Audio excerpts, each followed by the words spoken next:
حضور کی ولادت بسعادت زمانہ قریب میں ہونے والے واقعات آپ کی آمد سے قبل آثار یہ بتا رہے تھے یہ کس شہنشاہ کی آمد ہے۔ یہ تاجدار انبیاء کی آمد تھی کہ اصحاب فیل کی ہلاکت کا واقعہ۔ اسی سال حضور کی ولادت ہوئی۔ عربوں کی برسوں کی خشک سالی کا ختم ہو جانا، خوشحالی کا دورہ ہو جانا، بتوں کا منہ کے بل گر پڑنا،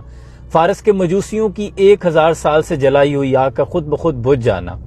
کسرا کے محل میں اس قدر تیز زلزلے کا آنا کہ محل کی دیواروں میں دراڑیں پڑ گئی جو آج بھی موجود ہیں۔ تاریخ کا مطالعہ کر کے دیکھیے، 14 کنگرے خود بخود ٹوٹ پھوٹ کے بکھر گئے، اور شام اور کوفہ کے درمیان وادی سماوا کے مقام پر خشک ندی کا خود بخود جاری ہو جانا۔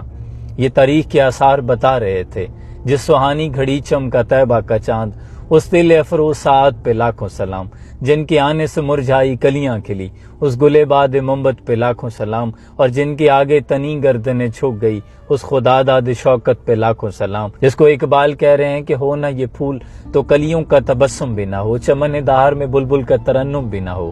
یہ نہ ساقی ہو تو پھر میں بھی نہ ہو، خم بھی نہ ہو، بزم توحید بھی دنیا میں نہ ہو، تم بھی نہ ہو، خیمہ افلاک کا استادہ اسی نام سے ہے، نبض ہستی تپش آمادہ، دنیا کی نبض چل رہی ہے تو اسی نام سے ہے، بہر میں موج کی آغوش میں طوفان میں ہے، چین کے شہر مراکش کے بیابان میں ہے، اور پوشیدہ مسلمان کے ایمان میں ہے۔